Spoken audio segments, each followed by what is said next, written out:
Welcome to the second Big Brother Canada 3 eviction recap episode of the You Are Team Number podcast, the yatncast, the 7 Deadly Sins edition. My name is Michael Harmstone, and joining me as ever is Canadian Pride with a P, Logan Saunders. Evening. And Australian Wrath, Ben Powell. Howdy. You can tweet us using the hashtag yatncast, or email us at yatncast@gmail.com. So, did we enjoy this week? Somewhat? No. Now, going back in tradition, has the first few weeks of Big Brother Canada ever been good? No, but it is also fun to podcast about. So no. No. I'm enjoying podcasting about this in the same way that I enjoyed podcasting about the first few weeks of Amazing Race 24 before, it kept being terrible. Because it's kind of hilarious, some of the really oblivious plays. And you know that I'm not going to be particularly kind to Cindy with the utterly terrible move that she made to play herself out the game. But I'm not sure it's the worst thing anyone's done this week, but it's up there. Alright, so should we go from the top of the week? I suppose we shall start with the head of household competition. So, as we found out at the end of the last week, house guests must stand on tiny ledges adjusted for their measurements, in inverted commas, for as long as possible. After 15 minutes, the ropes they'd been provided with to keep them up would be removed. Big Brother would also start raining on the house guests after the third person drops out. After 10 drop, house guests would be instructed to just use one of the ledges. The last person standing wins head of household.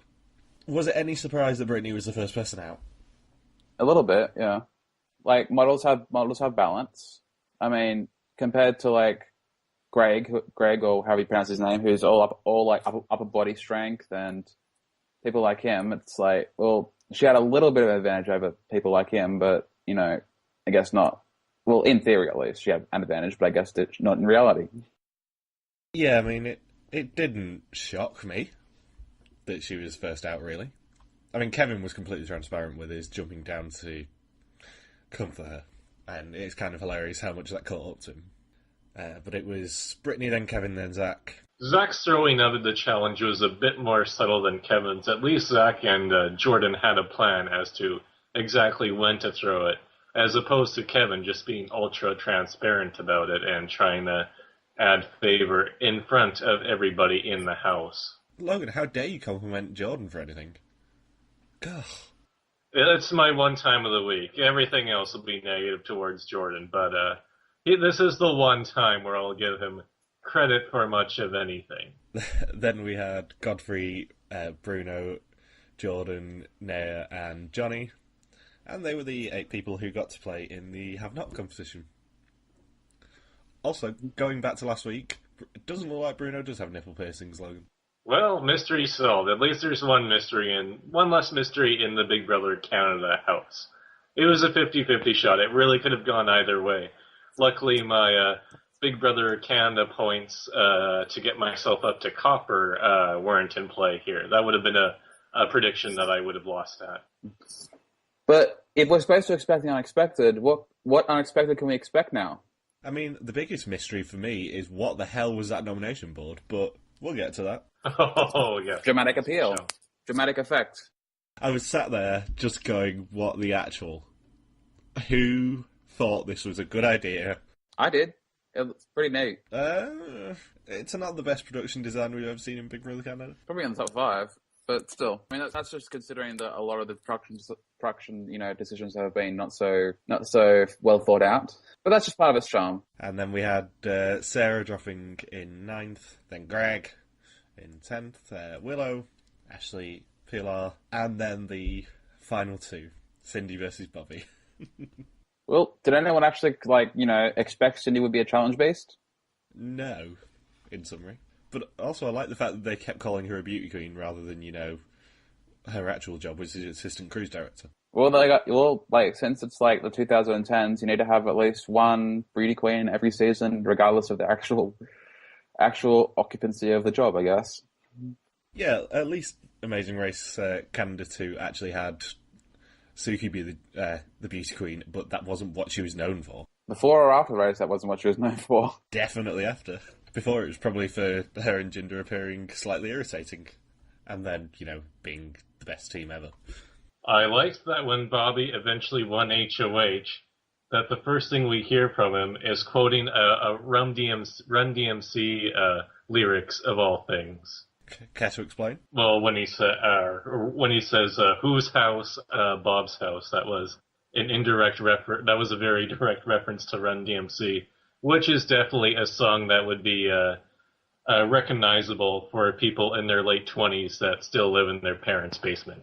I know 2 Run DMC songs. It's Tricky and his cover of Cats in the Cradle. Because I am a millennial, I think. Millennial? That's probably the right term for me. So, the bottom 8 from the Head of Household competition then have to face the Have Not competition, which was a post-apocalyptic slop wasteland. It's really a high-budget challenge for a Have Not competition. They really went all out with the design there, amongst many other designs for things throughout the house so far this season. Global TV is like one of the main channels of Canada, right? Pretty much number 1, yeah. Well, that's what Survivor airs on in shows like 24. Pretty much the biggest station in the country. With great budget jumps comes great challenge designs, I guess. Yeah, I mean, they still can't put the sideshow on Global, but we'll let them off. What about the Show Me app? Did you guys get to see the Show Me app in your episode feeds? I did not, no. Nope. Oh, okay, because this was in the actual episode itself where when Bobby is in the HOH room and showing off all the stuff that he got. One of the things is the Show Me app, which is pretty much the up-and-coming version to counter Netflix here. I think something like The Wire is on Show Me or something like that. And all the house guests were raving about, and I guess the reward for the HOH is that they get to access, I think, 1 TV show and 1 movie per week, if I'm not mistaken. I could be wrong on that, but I believe that's what the reward is. And I knew as soon as they saw the Show Me logo that I'm thinking, oh, I have a feeling there's going to be a promotion coming up here. And sure enough, everybody says, oh, now I want the Show Me app more than the actual HOH itself. I think in the episode they said it was 1 movie or 1 TV show, in addition to the music that they get provided with, which we didn't find out for Bobby, actually. Did you occasionally tell us what it is? Probably Run DMC. Run DMC or Spoonie G. Hopefully it was something deeply inappropriate. We have like something similar to Show Me in Australia. I think it's called Presco or Espresso. It's basically the counter to Netflix, but nobody's really heard of it. Isn't Netflix now launching in Australia after I mocked Australia about it a couple of weeks ago? Well, yeah, in the same way that you can buy stuff off Amazon in Australia. Very true. At least you're getting House of Cards now. It could be worse. Yeah, at least we're getting a show that nobody's heard of.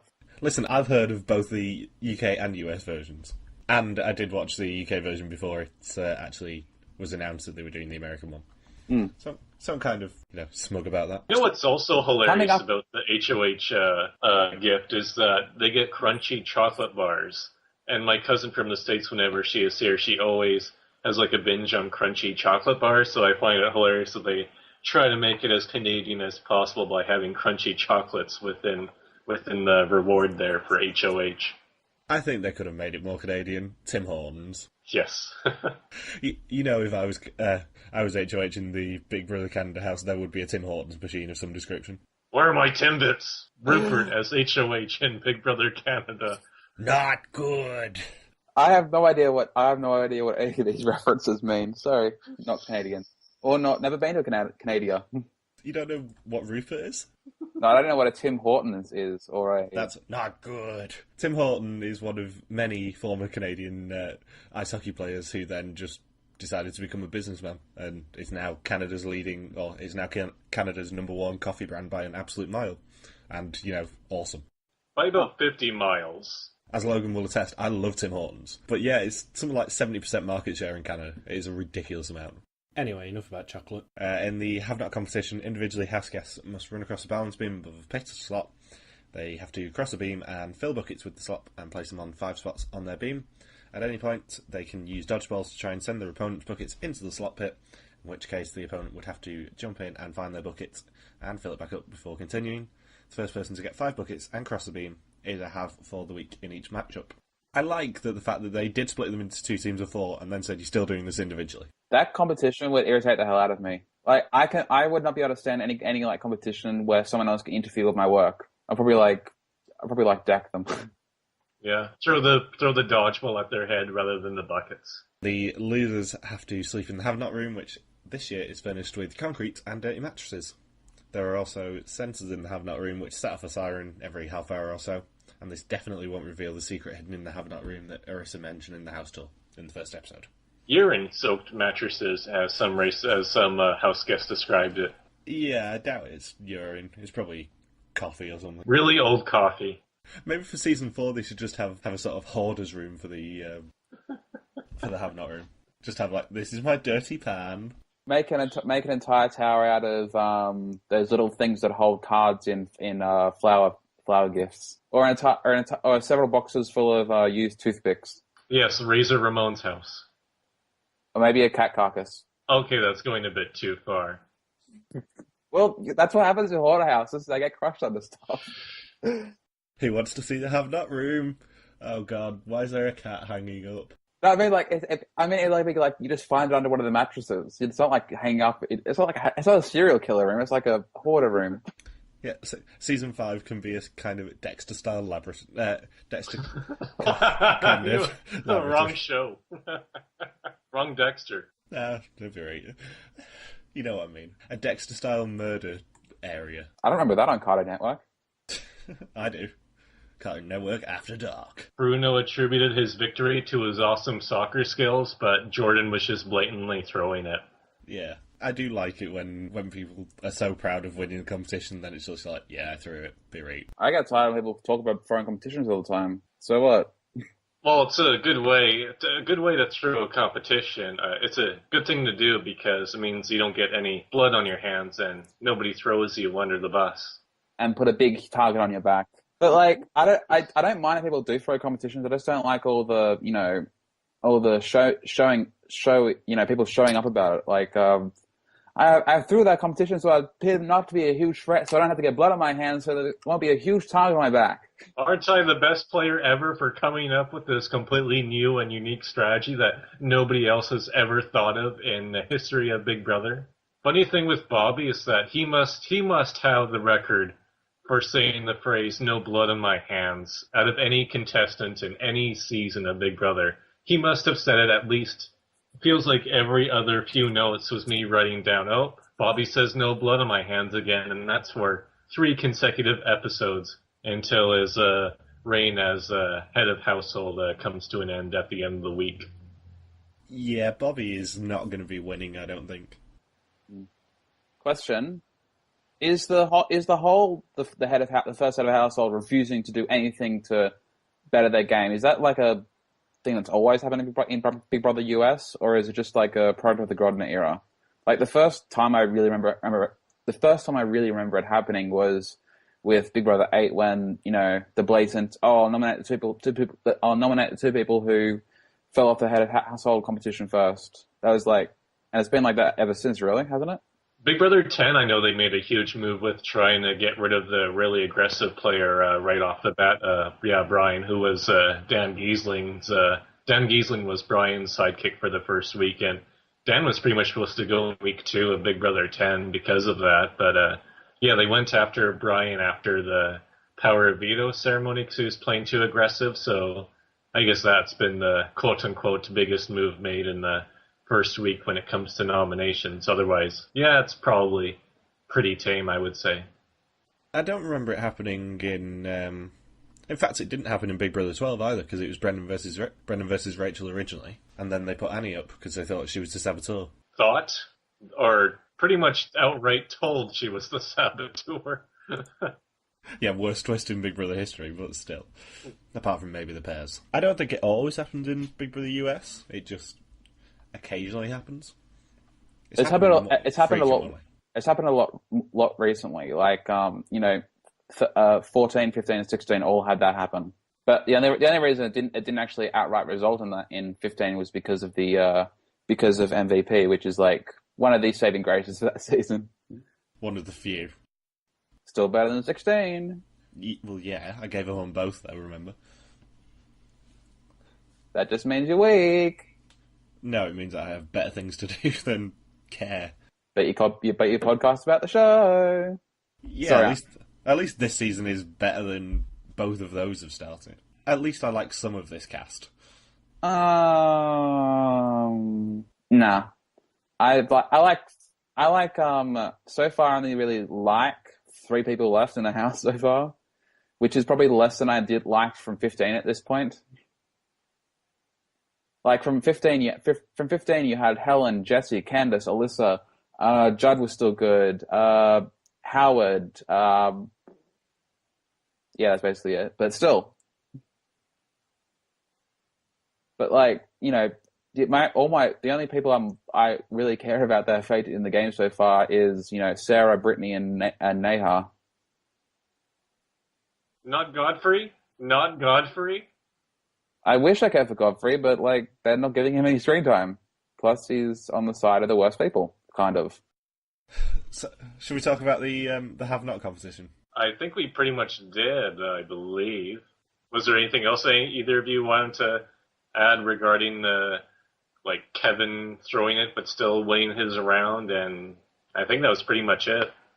I did find it hilarious that the 2 teams that they split into, all the red team won and all the blue team lost anyway. Which was Jordan, or not Jordan, was it? Oh yeah, Jordan, Brittany, Godfrey, and Neha, all on slop after, even though Neha got one of Johnny's targets. Yeah, because Johnny was faster. There was a moment where one of the buckles was like at the camera angle. It was really close to Bobby's head. So when I think it was Johnny, so it looked like he threw it at Bobby's head, and it looked like a hit, but it actually hit the bucket. And Bobby Whose just head? Bobby's head. Well, Kevin was actively trying to hit Bobby though. Kevin was just like, yeah, I'm going to throw it at Bobby. It's fun. I'm not sure if it was Kevin or something. I know it was like one of the guys aiming at one of the girls. Oh well, who cares? It was definitely Kevin throwing the balls at Bobby. So nominations were next. Yes, after 20 minutes of Kevin's social game being shown, And with Bobby his not fake getting cell phone, and fake cell phone putting in Cindy, Ashley, and Pilar's numbers. So we can just skip over that. And then the fake fortress. We need to talk about the setup for the nominations, because they've made it a little bit complicated. But we missed like 10 minutes of Bobby talking about how he's not going to get blood on his hands. And Bruno snoring. One of the loudest snores we've heard in Big Brother Canada history. Yeah, that's the sort of thing that gets people nominated as well occasionally. He snores. I believe that's a Rick Nelson quote regarding Albert from Survivor South Pacific. You mean the Rick Nelson quote? The Rick Nelson quote, besides saying hee-haw while throwing his hat up into the air. Survivor South Pacific. Ugh. Yay, Sophie. Yeah, at least we got Sophie. Anyways, nominations? So in nominations now, the HOH goes into the vault and creates a shortlist of 4 people on a giant touchscreen. They then have to drag 2 of the 4 people from the shortlist into the nomination slots. And once they leave the vault, they have to take the poll that the touchscreen unlocked to take that to the nomination board. Once they pull a handle, it reveals the first of their nominations, and then they have to do the same for the second one. I like the setup for that. Like, it's pretty, like, it fits the whole aesthetic of the house, and I think it's pretty cool setup. Like, it's needlessly dramatic, but, you know, it's Big Brother, who cares? It's needlessly convoluted. Needlessly convoluted, needlessly dramatic, that's the name of the game. This is Big Brother. This is reality television. It's 15 years into the game. 16 years into the game. Yeah, if they wanted to do something steampunk, just put gears in there and put people's keys to move along a conveyor or something. Now, I like this one. It's like, it's very cyberpunkish because of the whole, I don't know, the weird energy tube thing that they have to plug in, and then I just find it so convoluted that it gets kind of funny and cool. Especially with the tube. Yeah, that massively steampunk item, the tube. The tube and having to press it in there, that's what got me the most. It's just ridiculous.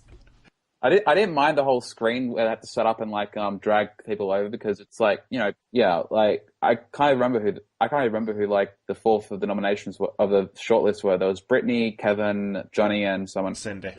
Cindy. Yeah. So the nominations were Brittany and Kevin. Sorry, guys, you were the first two off in the competition, and Kevin, you're definitely not my target. Honest. And I just got to reiterate. I'm not getting blood on my hands. Yeah, but play hard for the veto, guys. Should we talk about the alliances that were formed in the first episode as well? Because that went very quick. Do we have to? Chop Shop. Yeah, Chop we Shop. can do it briefly, I think. Who's all in the Chop Shop?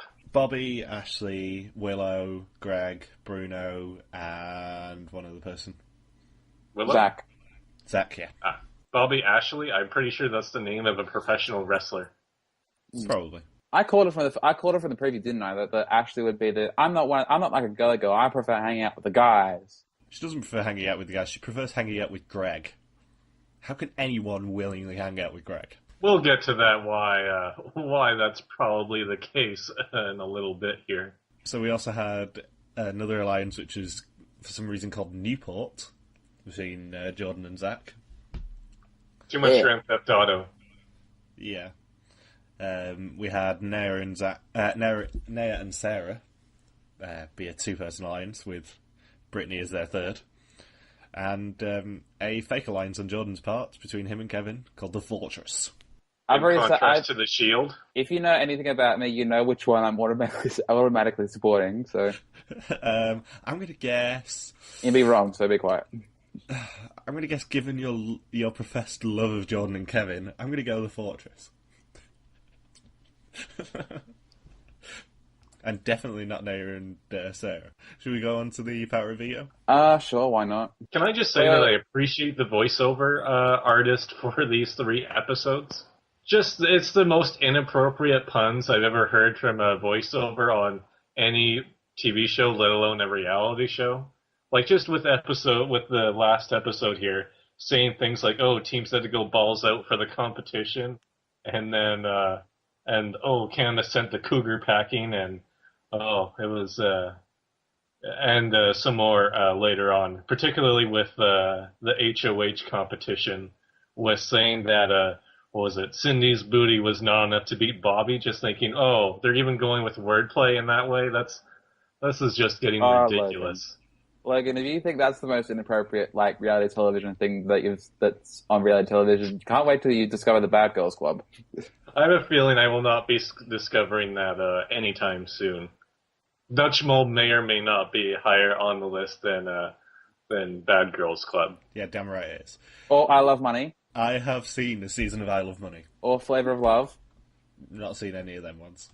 I think if it's VH1 is its own deviation from reality television, at least Big Brother Canada is somewhat in the upper echelon in terms of competitive reality TV shows. Yeah, somewhat.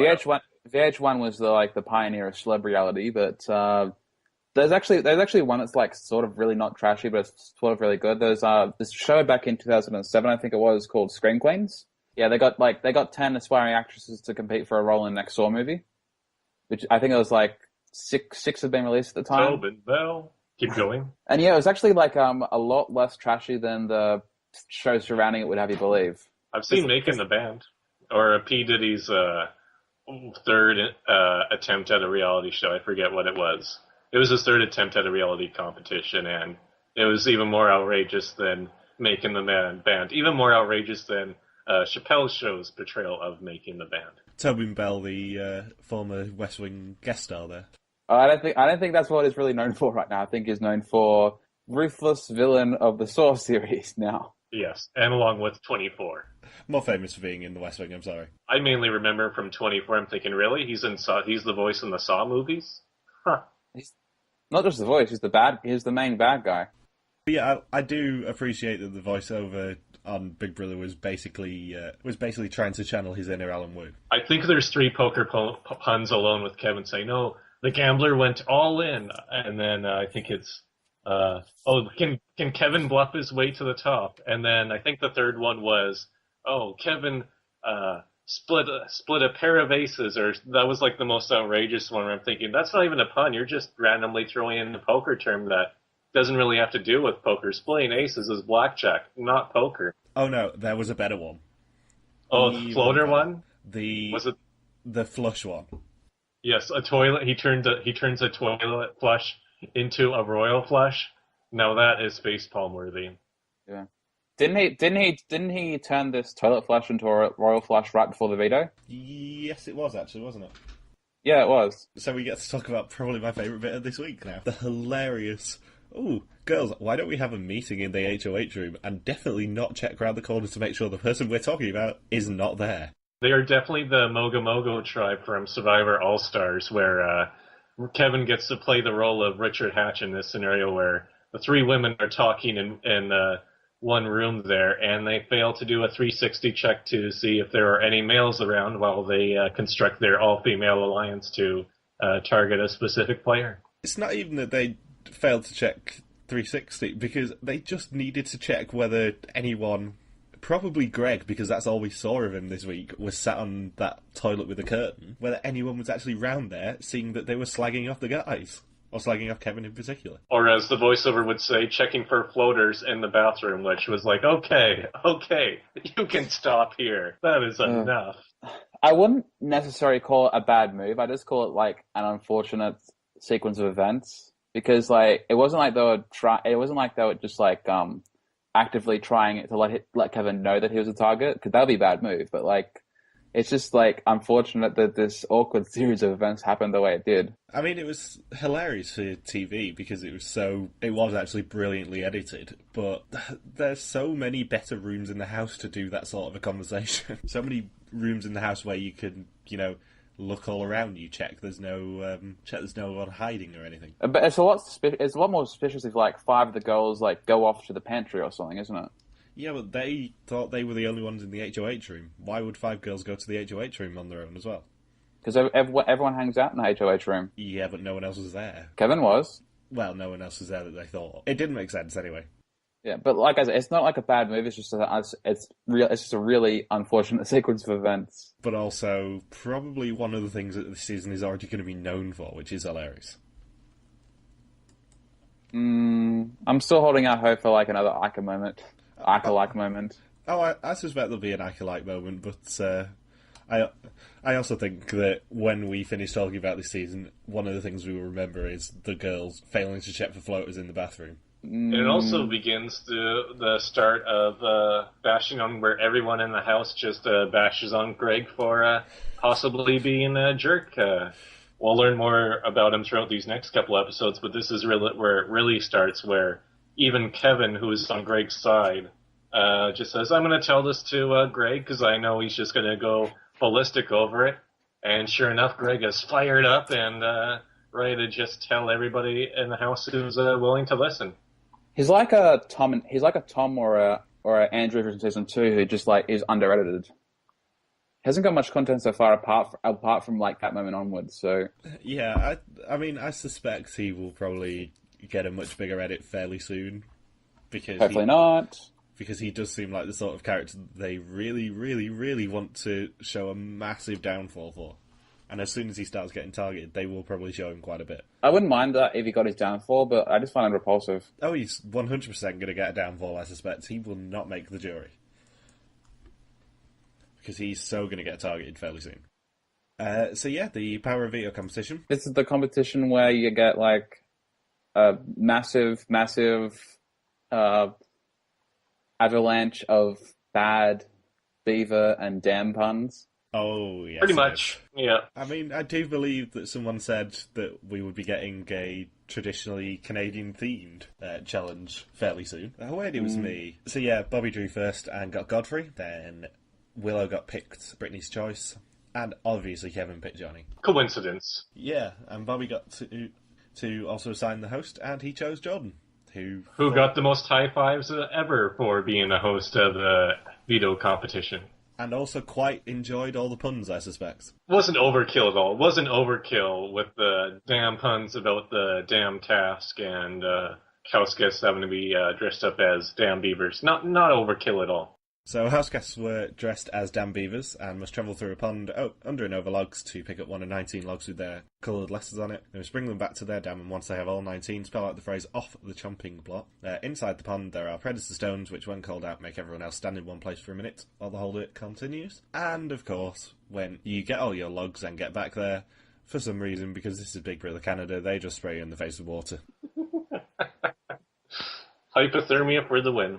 Yeah, I mean, seriously, guys, what is it with the spraying people with water this season? And it sounds like it looked like the water was ridiculously cold, like East Coast Canada type cold. Just Canadian winter cold. Yes. My favorite part was, it's a small moment, but before the veto competition with Johnny's gnawing noise, sounded a lot like the protagonist from the video game Dark Castle, with the nya nya nya nya nya nya. You mean his voice? That's what he was trying to imitate the beaver, I thought. But it sounds exactly like the protagonist from Dark Castle. So if anybody wants to Google the Angry Video Game Nerd Dark Castle episode, you get to hear that sound effect, and it's in all of its greatness, and you will be able to immediately relate it to Johnny in the scene. I think Johnny quite enjoyed the dressing up as a beaver. I think him and Kevin probably got into it most. Thompson Highway would love this beaver task. He's a Canadian playwright, and all he does is make bad beaver puns in some of his plays. Actually, one thing that we didn't talk about was the really, really sort of uncomfortable moment for Kevin in the first episode, where he was in a queer sandwich, as Sarah put it. Yeah, I skipped over that in my notes, where I believe Kevin referred to himself as the meat. I think it was Sarah who referred to Kevin as the mate. Yes, that is correct. Actually, I liked finding that about her, because you haven't Michael saying it, but Logan hasn't. But in King of the Nerds season 3, 3 of the females actually admitted to being like 50 Shades of bi, basically. So like 70-30, 80-20. Yeah, Heather 60-40. Yeah. So it was like interesting to hear like Sarah explain about her sexuality, because they usually just even on Canadian reality shows, they used to just cast gay people, straight people, and like very few bi people, and very few lesbians. Come to think of it, so it's good to have the show acknowledge, and to have Sarah be sort of a bit of a representative for people who don't like conform to the binary sexuality that seems to be enforced by people and is forced by the media. That was very serious. Let's laugh at Kevin or something. Yeah, you're welcome for me mentioning that, Ben. So yeah, the ridiculous power of veto competition. Another competition where it proves that they have got a pretty big budget, I think, this year. I can't wait for like a 3D Marshall Land. Multiple levels and like 3 dice to roll, and trapdoors and actual slides. They are also going to be bringing back the game show Power of Veto from last year. And yeah, it's going to be a bigger and better one, I suspect. Actually, didn't we have the voice of Marsha in the HOH competition for this week? I don't think so. I think Trevor Boris did something at the very end here. I think I wrote that in my notes, because I know his voice very well. But on the video for the HOH competition for this week coming, it was the Marsha voice, definitely. Okay, I must have missed that then. Because, yeah, Trevor Boris, yeah, he's a well-known Canadian comedian, and, yeah, he has a very distinct voice. In fact, one of my professors in university, she actually trained him at his original job in a museum in Manitoba, and so I have a second-degree connection to Marsha the Moose somehow. There's not actually that much to talk about with the Power of Veto competition, but other than the worst nicknames I've ever heard, Dainty, Johnny, and Kevy Webby, can we just not allow that into the nickname canon for house guests and Big Brother? That has been vetoed, despite the fact that they made quite a big deal of the Predator rocks. The only one we saw was Johnny getting a rock, which was a bear. Was anyone else actually searching for the rocks, or were they just... Deb Eaton was. Going for the rocks? Survivor Australia reference. But I just thought that idea was very first or second grader type of saying, no, if you find a predator in the water, everyone has to freeze for 1 minute. Also, Kevin froze in the weirdest position possible. He sort of deliberately jumped up and froze like that for a minute. What is it, The Matrix? Of all the positions to freeze in, it was just a weird one for him to choose. Or in Bobby's Right. case, he couldn't freeze, he was shivering for a minute straight. That was some of the most disturbing television I've seen in a while, with just Bobby not being able to move as he's just shivering violently, pretty much. Yeah, Bobby was just frozen. It's even colder than the Great Lakes. If somebody's saying it's colder than surfing in the Great Lakes, that means it's pretty damn cold. Yeah, Bobby was just frozen. No pun intended. Oh my god, I said a damn pun. That was not intended. Go sit in the corner and think about what you've done. You guys gotta shut your damn mouths. I think even the dog from 101 Dalmatians would have probably been complaining about everything that was frozen, just like Johnny did during this competition. My toes are frozen, my head is frozen, my arms. My everything is frozen. So Johnny is the first to get all his logs, and he's really happy when he finds out there's water spraying in his face. And Jordan really wanting to imitate Jeff Probst during the commentary for this competition. Previously on Power of Veto. Even after that, you get my misgivings of Johnny, right? Oh, no, Jordan, right? I mean, I see him as a TV character, so I don't hate him that much at the moment, till he can annoy me. That's even worse that you're trying to play a TV character in Big Brother. That's like, no. I don't watch Big Brother to see people playing characters. I watch Big Brother to see real strung up people being crazy. Like, I don't like, as for a Big Brother UK reference, I don't like Dexter Co. or I just hate Dexter, that's the thing. Dexter types of people playing characters. So what you're telling me is you like good TV. I recognise that reference, yes. I'm proud of you. So yeah, Kevin won the Power of Veto. Chomping block? Oh man, that's hilarious. What are they going to do next? I do like the fact that they put in a little bit of a pun in there just to confuse people. And it works as well. That's the even funnier thing. Yeah, little things to throw people off is always good. Kevin dismantled his entire puzzle. It's like Becky and Sundra trying to make fire.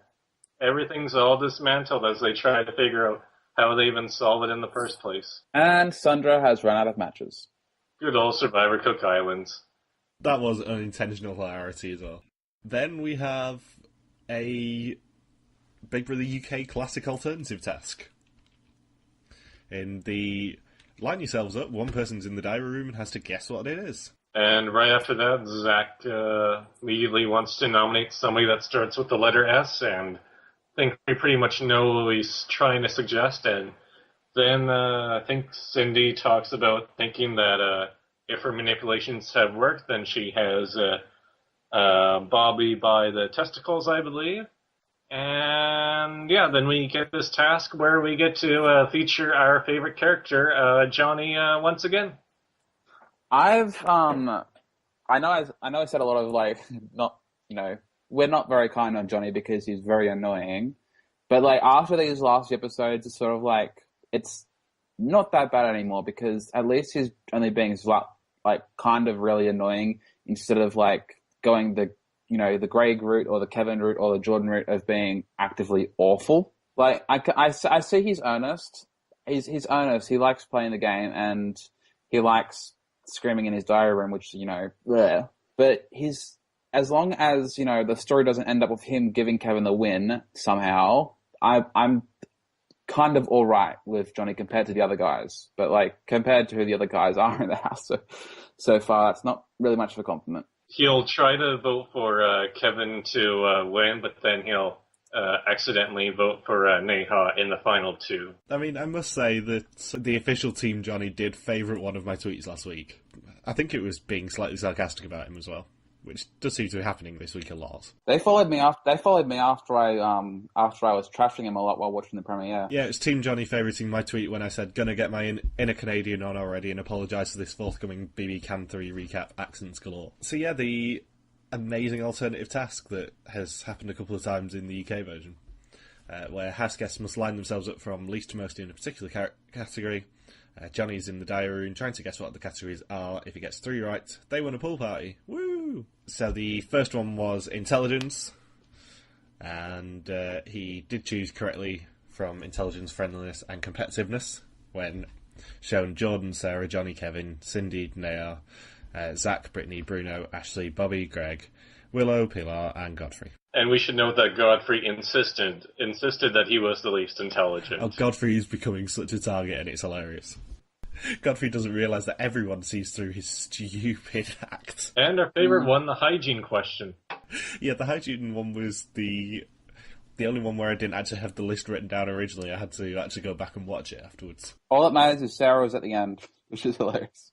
I wouldn't expect anything less. Yeah, Sarah's just like, I don't actually wash my hair at all. Ever. I don't like to shower. If it was moral hygiene, she would be higher. Yeah, it's Greg with the G, guys. Or Greg with the sunglasses.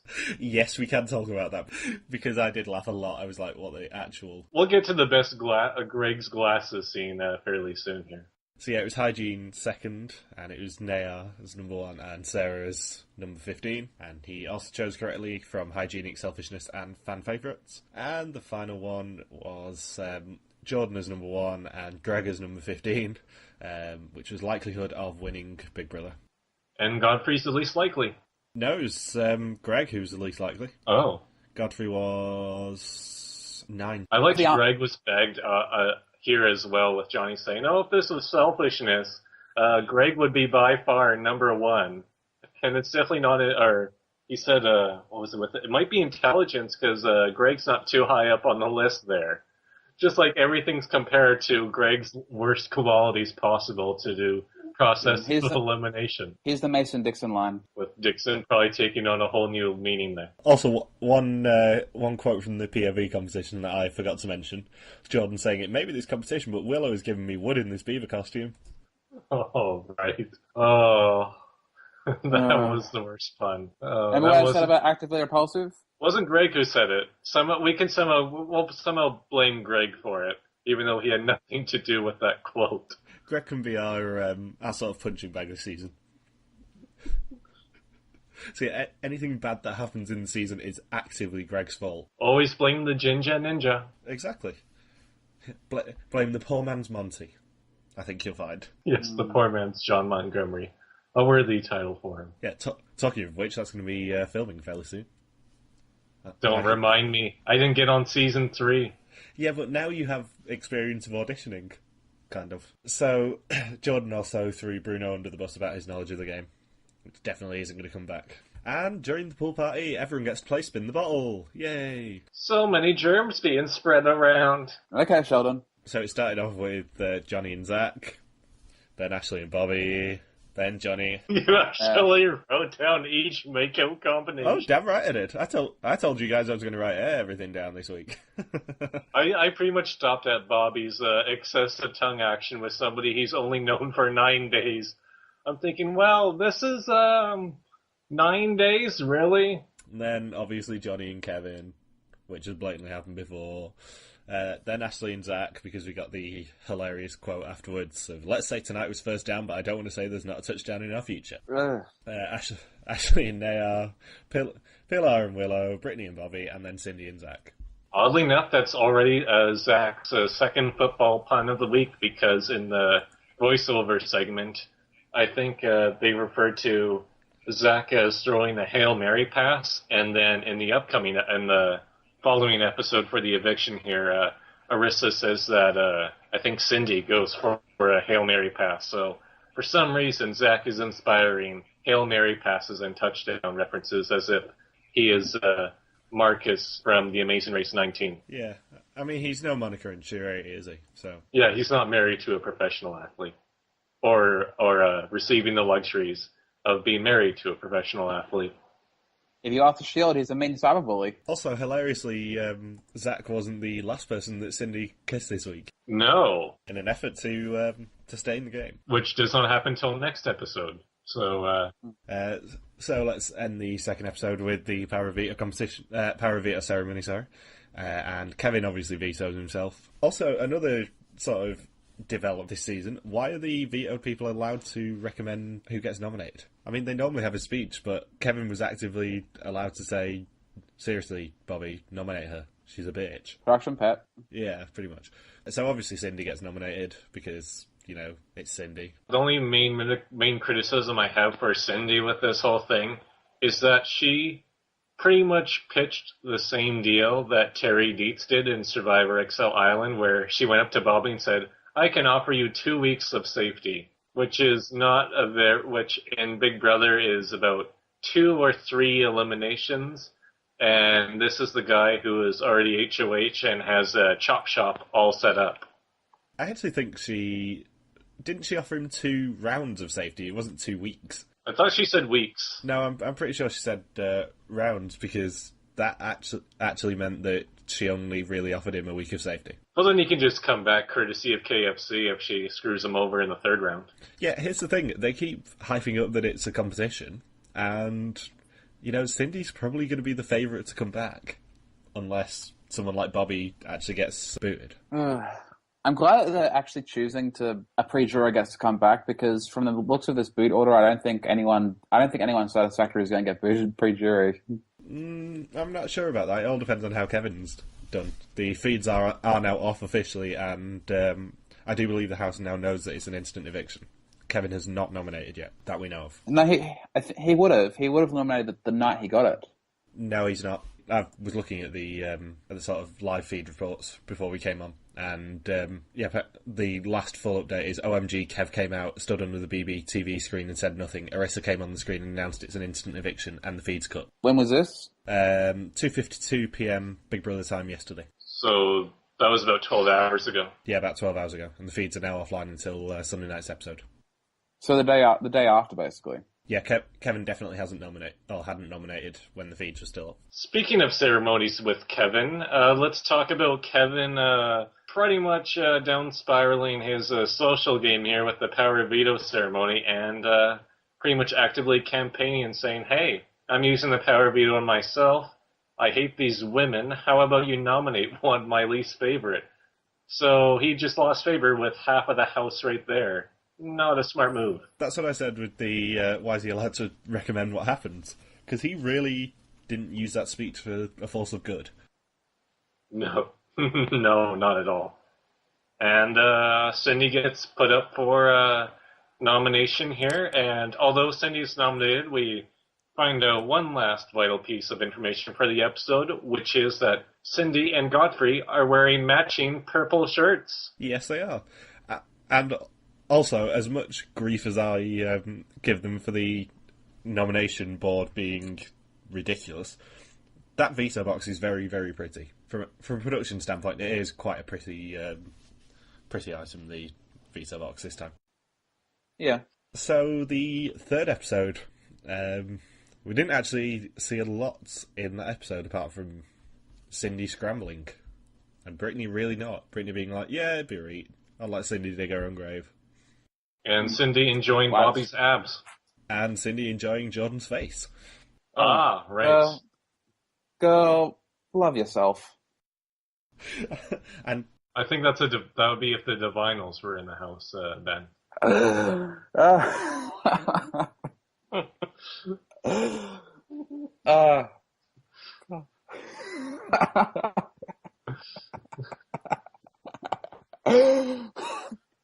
Okay, I'm good.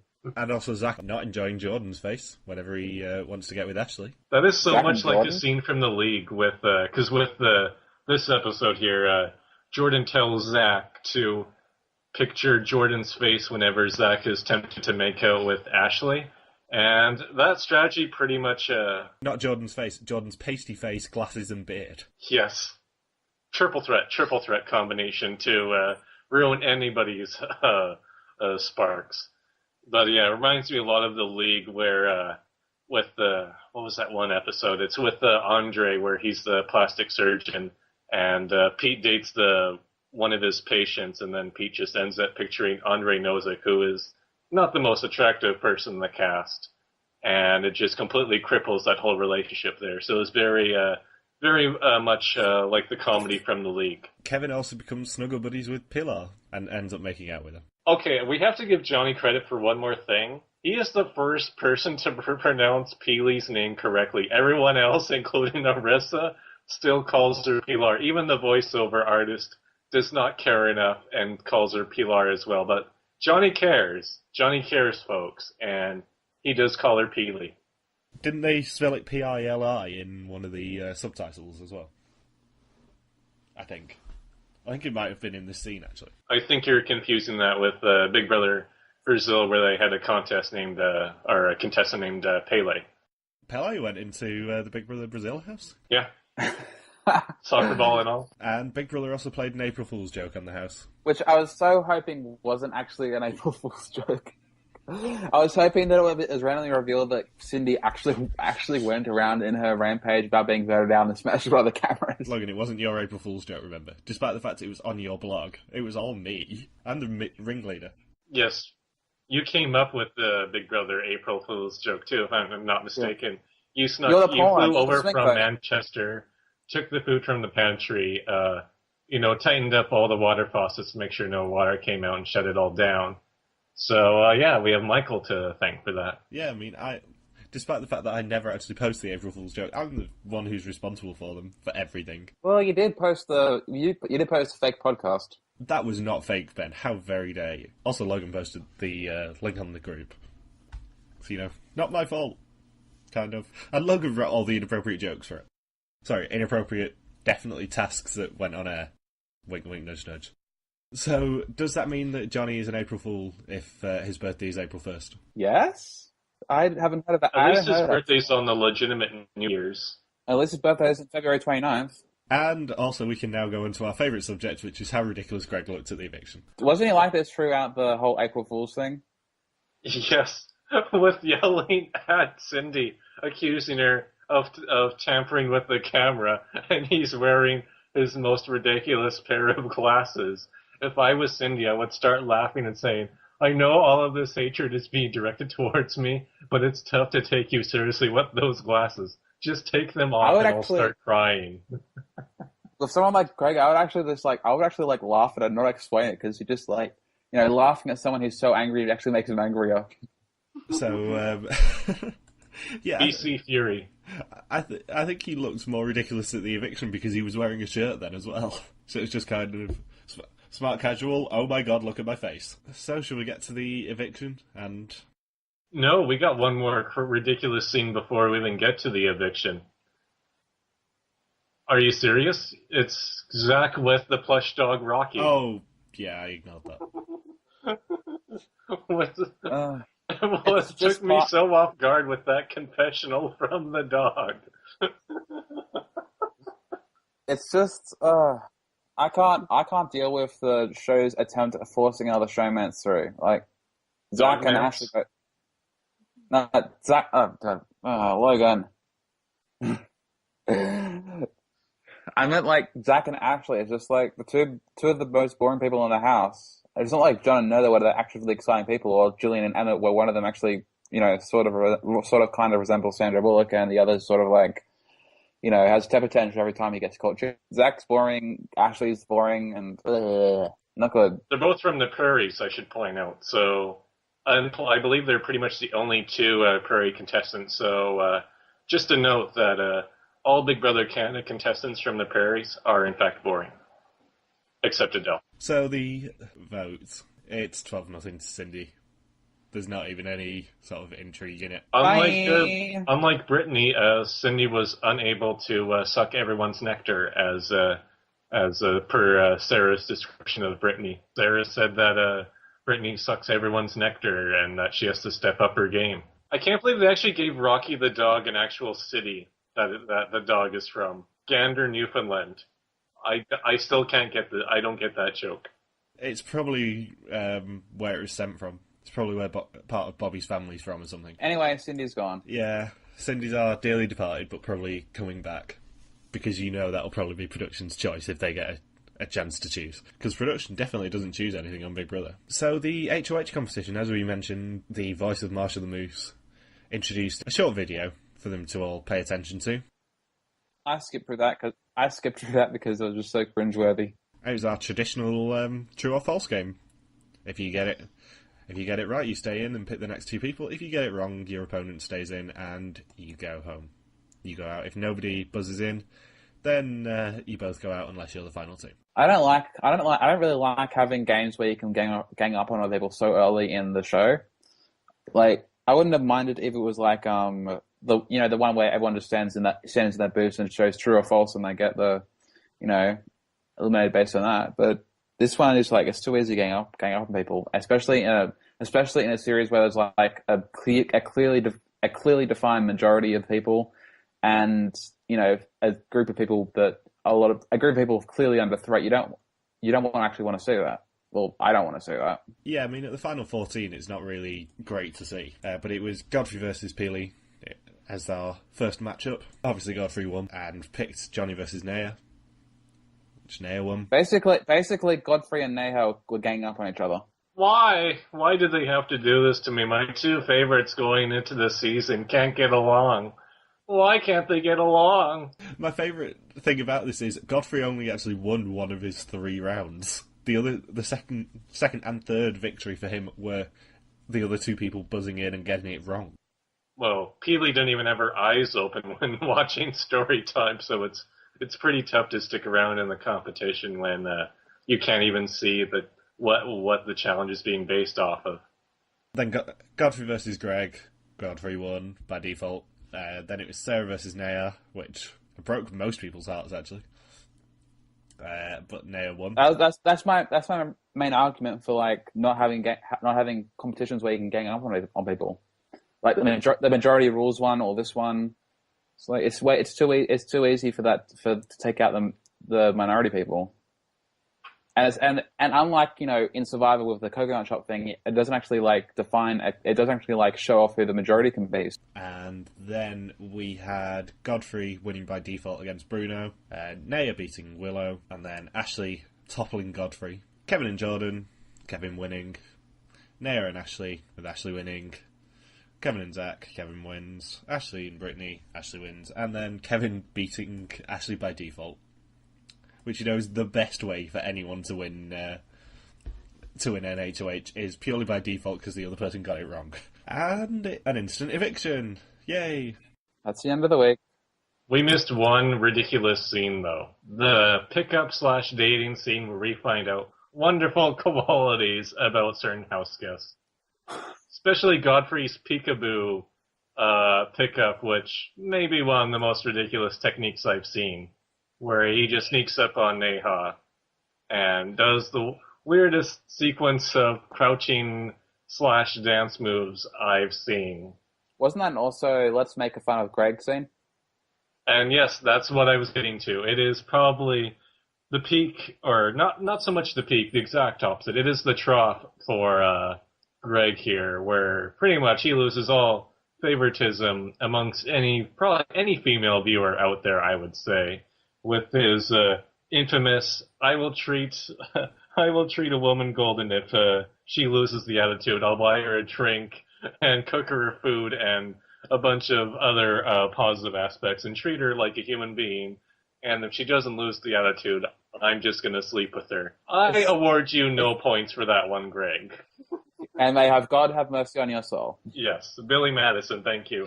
Ben is catching on to my usual cycle of jokes here. The exact quote, and I wrote it down, was, if I like them, I'll cook for them.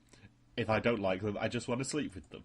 Were they shown like Boston Rodney's best hits since the quest or something? Jesus Christ.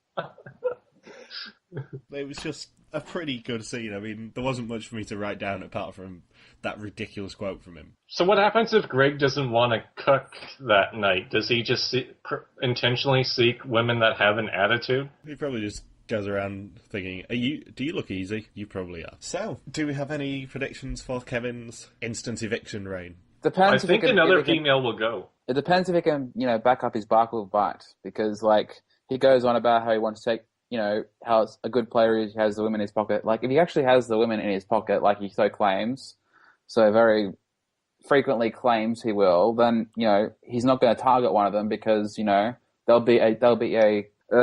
I hate myself for using this because it goes against every feminist bone in my body, but like quote useful tool unquote. So, but if he wants to actually go after someone who's a big threat, well, he knows if it's an instant eviction that they're not going to be able to save themselves with a veto. So that's the point where you take out like Bobby and I don't know, Zach or someone. Yeah, given that the cast definitely know before Kevin makes his nominations that it's an instant eviction, I suspect it won't be a woman going home this time. But Jordan's going to be in his ear though, right? So Jordan's probably going to say don't to put up anybody from the Chop Shop, I would assume. So that's what makes me think that it's not going to be anybody from Chop Shop, and it's not going to be Johnny Jordan, or Johnny's friend Sarah. So that's what jo- I'm pretty sure Nea's probably going to be eliminated this week. Jordan's not in the chop shop though, isn't it? He isn't because like he's sort of tangentially related to the chop shop. He's aligned with one of the people Through in the Zach. chop shop. Yes, Like through Zach. it's not really in Jordan's best interest to like see the chop shop whole because that's just more people he has to take out. If Jordan's in his ear, Zach will be safe, but no one else in the chop shop will, because Jordan obviously does not want Zach to even have the option to go with the chop shop. So it's actually in Jordan's best interest to get rid of as much of the chop shop as possible without actually getting any blood on his hands. Because Kevin is responsible... I'm deliberately using that phrase because I know it makes you laugh. But yeah, Kevin has picked a terrible HOH to win, because the instant evictions don't usually end very well in terms of causing trouble, and this is a very, very early one as well. If he does go after an important player, as I'm assuming he went into the vault to do his nominations, found a card there and said, oh, by the way, it's an instant eviction, so there's no deliberation, you have to nominate 2 people, you've got a minute, then he probably won't have anyone else in his ear, unless there is a explicit target. The only 2 people who are really safe is Johnny and Pilar, I would say. And Jordan. And Sarah might be. Because I think Kevin, I think he sees himself as some sort of player who thinks over stuff, and even if he's only given a minute to do so, he might consider the ramifications of what would happen if he nominated certain people. I think Neha is going to be a target because she was so blatantly targeted by a lot of people during the HOH competition. It doesn't look good for her because I'm pretty sad about that because she's one of my favorites. But I think off the top of my head, I think Sarah's safe, Johnny's safe, Keely's safe, Kevin won't nominate Jordan, and that's my prediction really. I think it's probably going to be either Neha and someone else, someone who's not going to go, or Bobby and another member of the chop shop. Let's be honest though, if Sarah has any influence over him, as you know, they seem to get on, Neha could be safe because Sarah and Neha are obviously besties. He's probably not going to put up Brittany because he wouldn't waste an instant eviction on Brittany. So I suspect the 4 people who could go up is Godfrey, Greg, Bruno, and Bobby. I reckon one of those 4 will be leaving the house after the instant eviction. I think Neha would be at the top of the list, even above those 4, in my opinion. But I think, and then the other 4, I think, would be the ones behind Neha in that list, because did Kevin put up Neha to compete during the HOH competition when he won a round? Oh, yes, he did, actually. It was Neha versus Ashley. So I think Neha's going up on the block and probably being evicted. I'm not 100% sure that Kevin would be that stupid to put her up, though. I think he would probably try and work with her. Wasn't she one of the people in the conversation, though, that Kevin overheard? It was Cindy, Neha, and... Sarah. Sarah? Yeah. But Willow Sarah's too close to too. Kevin. Yeah, I mean, I just don't think that he'd use it to get rid of Neha. I think he'd probably go for a bigger target. Someone who's actually going to rival him in more physical competitions when he actually wants to win them. See, I would, at this point in time, if what we're saying does come true, I would actually like Kevin because no matter how good a player you are, my basis of how I like you as a character on Big Brother is usually mostly dependent on the people around you. Like, if you surround yourself with people that are not that favorable, like say how Sabrina surrounded herself with the entire First Fight Alliance, well then I'm probably not going to like you in that incarnation. But if Kevin was to say form a 5-person alliance with Neha, Brittany, Sarah, himself, and Johnny, I would like him because of the people involved in that. But as is where he is right now, at his current incarnation in the house, he is he boasts about himself on his own, and his only alliance, quote unquote, is the fortress with Jordan, who is obviously, to us at least, obviously not have any intention on following through with that. If Kevin is the player that he says he is, what on earth would he be doing if he kept all the big guys in to compete against if he actually wants to win. I know you'll hate this argument, but if he wants to win all the physical competitions, he's going to want to go up against, like, Sarah and Naya. Depends on the competition, really, because, like, there are physical competitions where a big frame like Bobby or Greg can work against you, but Stuff like the one that John won last year with the going with the rope through the pit and having to untangle yourself. That sort of a competition, he's going to be able to win if he wants to. And he has to leave.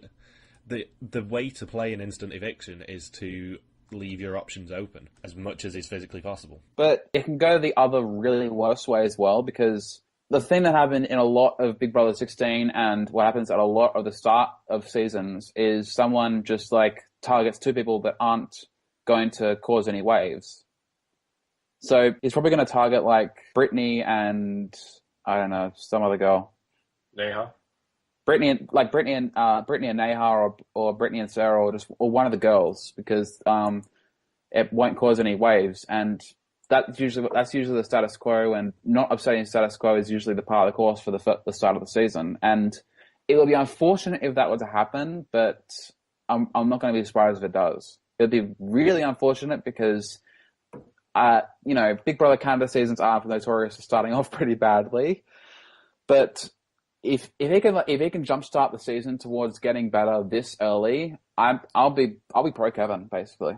Yeah, I mean, I don't see how someone like Kevin, who keeps saying I'm going to be the best player you've ever seen, will not take the opportunity. Especially when he walks into the vault and sees, oh, it's an instant eviction. He'll be going into the vault thinking, right, I need to nominate these two people with this backdoor option. His plan will probably change, and he'll be like, what do? I suspect. I mean, obviously there are no spoilers for this week so far because it's an instant eviction. There'll be no audience, so no one's going to spoil that. And all we know is up until yesterday afternoon, the feeds were... Well, I've not scrolled down deliberately to see who his targets are, but they knew it was an instant eviction after Kevin walked out of the vault. That's all we know. Anything else? I think Greg probably had the worst diary room vote to cast ever. I think he's the first person to refer to Ursa Cox as, "Hey, C, what it do?" before casting a vote. It's like, wow, hey, Greg, how about not saying that before you cast your vote? One point I forgot to mention with Cindy's eviction. Did you notice on the way out what she said to Greg? Yes, she said, I'm not going to hug you, Greg, but I'm going to hug the other 14 people here. I'm going to hug the couple of camera operators. I'm going to hug the producers. I'm going to hug Rocky the dog. But I'm not going to hug you, Greg, because you're gross.